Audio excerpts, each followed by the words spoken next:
রাত্র বেশি হয়েছে, পুতায় গেছেন নাকি? মহিষিংহে বেড়ান তো পুতায় না।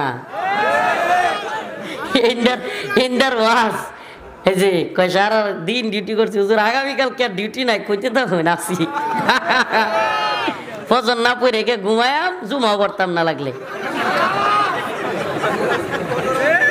ওয়াজ শূন্য সারাম, ওয়াজ শূন্য সারবাম, ফজর না পড়ে ঘুমায়াম, জুম্মা বাদ।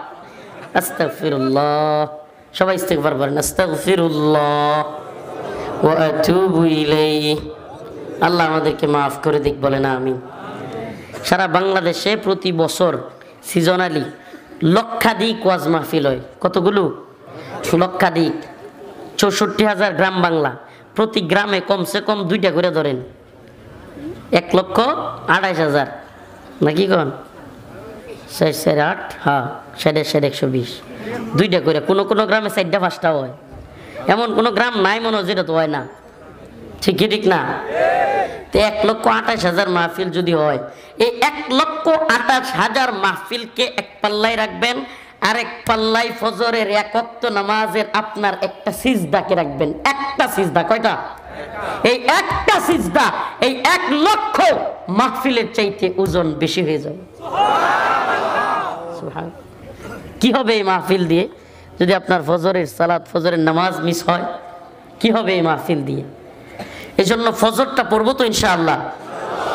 যদি ফজরের নামাজ পড়েন, এই ওয়াদা দেন, তাইলে আর 20 মিনিট কথা বলবো ইনশাআল্লাহ। ৪৪ বাজে 16 মিনিট, 3টা পর্যন্ত। আমারে কি আপনি রোবট মনে হয় নাকি? না, আমিও মানুষ। 2টা মাহফিল করছি, একটা রাজেন্দ্রপুর আর একটা কাপাসিয়া থেকে আরো মনে হয় 15-20 কিলো ভিতরে, প্রায় সে আমরাই। কি কয় এটা? আমরাইদের পাশেই আর একটা বাস স্ট্যান্ড, রেল স্টেশন আছে কাউরাই, ওই ওখানে গেছি। কই রাজেন্দ্রপুর, কই আমরাই। এরপরে আসছি বড়াডুবা, আরো 4-5 কিলো বা 10 কিলো ভিতরে। এখন আবার কইতেছেন ফজর পর্যন্ত চালাইতাম। তা আপনারা কি আমার তেলে এক কাজ করিলেন, আপনারাও ঘুমান 1 ঘন্টা, আমিও ঘুমাই, এরপরে ওয়াজ চলবো। কি আশ্চর্য কথাবার্তা! তো দয়া করে একটু লিমিটে রাখিয়া আবেগে হুশারা এলেন না। যদি বিশুদ্ধবার না হইয়া খালি বুধবার হইতো, তাইলে বললেন হুজুর আমনে রোজ আমনে করেন, আমি আমার অফিসে যাই।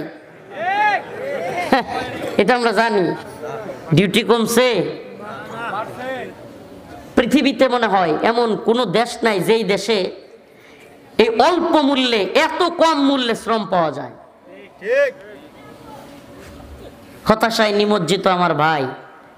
ওই মালিক কোটি কোটি টাকা, বাড়ি গাড়ি সব আছে, বউয়ের গাড়ি, বাচ্চার গাড়ি, সবার গাড়ি, শালারাও গাড়ি কিনা দেয়, কিন্তু শ্রমিকের বেতন দেয় না, ঠিক সময় মতো দিতে চায় না। এই বন্যামি থাকতো না যদি ইসলামী শরিয়া থাকতো।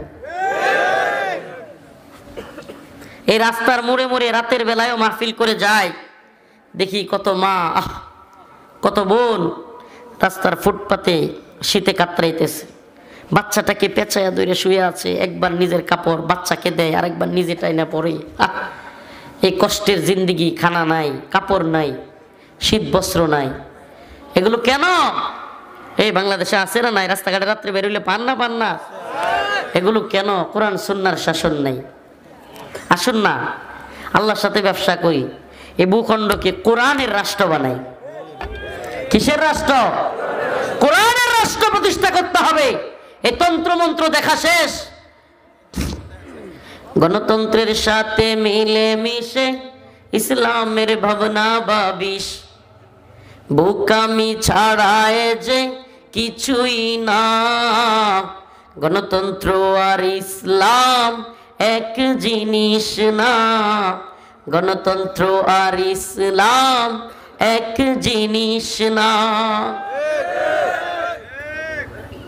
এই গণতন্ত্র মিছে মহামন্ত্র, এই গণতন্ত্র মিছে মহামন্ত্র পশ্চিমের।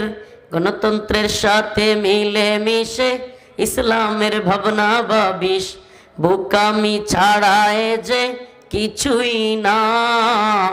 গণতন্ত্র আর ইসলাম এক জিনিস না, গণতন্ত্র আর ইসলাম এক জিনিস না।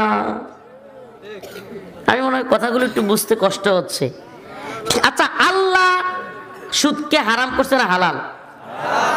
হালাল শব্দের বাংলা অর্থ জানেন? বৈধ। হালাল শব্দের বাংলা অর্থ কি? আচ্ছা, গণতন্ত্রের ভাষায় সুদের ব্যাংকগুলো বৈধ না অবৈধ? আহারে জানি না ভাবলি, বৈধ। বাংলাদেশের যত ধরনের সুদের ব্যাংক আছে সবগুলো কি? অথচ কোরআনের ভাষায় এগুলো কি বৈধ না অবৈধ?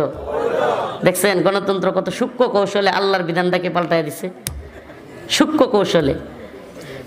পতিতালয়, আল্লাহ পাক একমাত্র যৌন আকাঙ্ক্ষা পুরুষের এবং নারীর পূরণ করার একমাত্র মাধ্যম রেখেছেন বিয়ে। কি মাধ্যম? কিন্তু গণতন্ত্র কয় না, বিয়ের দরকার নাই, বৈধ পতিতালয়। সৌদি আরবে শুনছেন হালাল পতিতালয় খুলছে, নাউজুবিল্লাহ, পবিত্র পতিতালয় শুনছেন না আপনারা? নাউজুবিল্লাহ। এই বদমাশ MBS মোহাম্মদ বিন সালমান, এটা তো মোহাম্মদ বিন সালমান নয়, মোহাম্মদ বিন শয়তান। উম্মাহ, শুধুমাত্র তোমার ফ্যাক্টরি, তোমার ঘর নিয়ে তুমি চিন্তিত, অথচ তোমাকে তোমার আমার রব পাঠিয়েছিলেন, তোমার আমার কাজ ছিল এ ভূখণ্ডে পুরো পৃথিবীতে দিনকে বিজয়ী করা, দিনকে বিজয়ী করা। আল্লাহ পাক তার খলিফা হিসেবে আমাদেরকে পাঠিয়েছিলেন কিসের জন্য? দিনকে বিজয়ী করা। অথচ দিনকে বিজয়ী না করে নিজের ঘর সংসার নিয়ে আর হলো নিজের কোম্পানি আর ফ্যাক্টরি নিয়ে আমরা ব্যস্ত। এজন্য আল্লাহ পাক আমাদের উপরে খালি সব দিক থেকে লাঞ্ছনা চাপায়া দিচ্ছেন। ইদা তারাকতুমুল জিহাদ ফাসাল্লাতাল্লাহু আলাইকুমুজ জিল্লাহ, যখন তোমরা জিহাদ ছেড়ে দিবে, কিতাল ছেড়ে দিবে, তোমাদের উপর আল্লাহ লাঞ্ছনা চাইপা বসবে। রাসূলের ঘোষণা সেটাই হয়েছে। আজকে আমরা কিতাল ভুলে গিয়েছি, জিহাদ ভুলে গিয়েছি, আল্লাহর পথে শাহাদাতের নজরানা দেওয়া ভুলে গিয়েছি, আল্লাহর পথে জীবন দিতে ভুলে গিয়েছি, আর আমাদের উপর লাঞ্ছনা চাইপা বসছে, খালি লাঞ্ছনা। এখন আমাদের নিজেদের বেতন নিয়েও আন্দোলন করা লাগে, নাউজুবিল্লাহ। হে, আমি চাকরি করি, আমি শ্রম দেই, আমার বেতন দিবি, তুই আমার বেতন আটকে রাখছিস কে বদমাইশ? এটার জন্য আন্দোলন লাগবে কেন? এটার জন্য আন্দোলন করার তো দরকার ছিল না। এই সিস্টেমের সমস্যা, এই কোম্পানি আর মালিকের সমস্যা না, আপনারা বুঝতেছেন না মূল সমস্যাটা। এটা সিস্টেমের সমস্যা। এই পুঁজিবাদী বিশ্ব ব্যবস্থা শিক্ষাই দিয়েছে এমন যে একদল লোক কামাবে আর একদল লোক দাস দাসীর মতো আধুনিক দাস দাসী হয়ে খালি কষ্টই করে যাবে। এরা জীবনে কিচ্ছু করতে পারবে না। এরা বেতন পাবে 10-12 হাজার টাকা, মাস শেষে নাই। এরা বাড়িও করতে পারবে না, গাড়িও করতে পারবে না। এরা আধুনিক দাস দাসী, এরা খালি শ্রম দিবে। এই পুঁজিবাদী বিশ্ব ব্যবস্থা এই এমন একটা রুলস চালু করছে যে বড় লোক আরো বড় লোক হবে, গরিব আরো, এ ঘরের ভাড়া দিতে পারবে না মাস শেষে, এ 3-4 জনের সংসার চালাইতে পারবে না, ঋণ করবে খালি।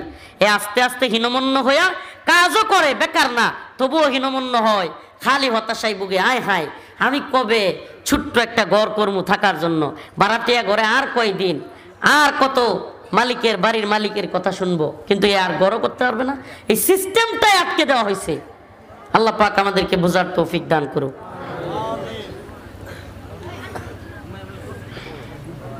এটা সঙ্গীত আমার খুব ভালো লাগে। এ মেরে দিন কে পাসে বা নোটো ইস্তিজামে বাগি সে বাগাওয়াত করে, সুবহানাল্লাহ।